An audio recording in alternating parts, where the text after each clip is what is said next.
I'm Philip Keddy from Charles Keddy Farms. I farm with my wife and my parents in Kentville, Nova Scotia. We got into sweet potatoes because somebody kind of approached us and said, you know, this isn't being grown here, we'd like to see if it would work. And then somebody else had said, well, it can't be grown here because our climate's too cold and not suitable for sweet potatoes, and we always like a challenge and try to prove somebody wrong. Sweet potatoes are quite difficult to grow in Atlantic Canada, given that they're subtropical vegetable and our unseasonal weather that we can have. But we're in the Annapolis Valley, so we get just enough heat to make this crop grow and be successful at it. It's exciting to have local sweet potatoes in Nova Scotia. It's usually a tropical crop.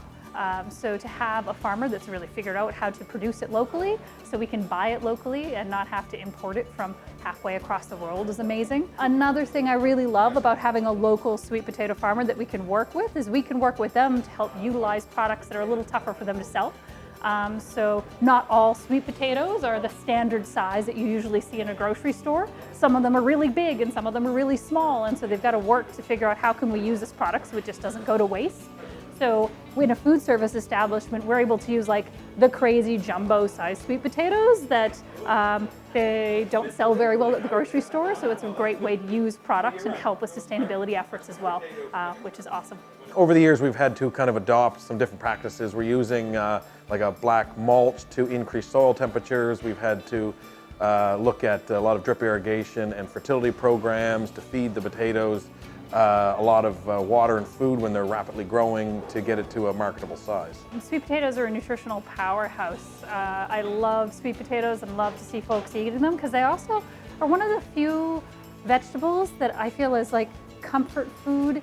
And people love to eat them, but also has so much to offer nutritionally. Lots of great micronutrients in there, but vitamin A for sure is the big one that it packs a big punch for. A lot of great fiber and things like that as well. You know, a lot of people love them because they are kind of a healthier alternative to white potatoes, and they're quite versatile in what you can do with them.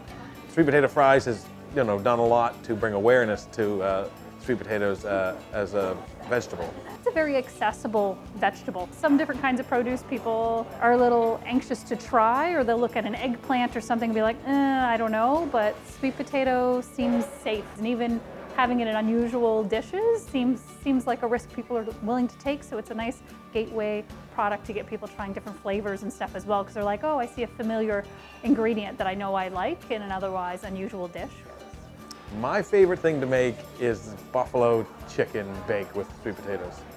You pretty much just cube sweet potatoes into squares, cut up some chicken breasts, and then I just use Frank's red hot sauce. I love them just slow roasted in an oven for a really long time, baked until you can just slice them open and they're just creamy and sweet and buttery soft inside. And just eat them just like that. I don't like marshmallows or anything. I think they're just gorgeous just like that.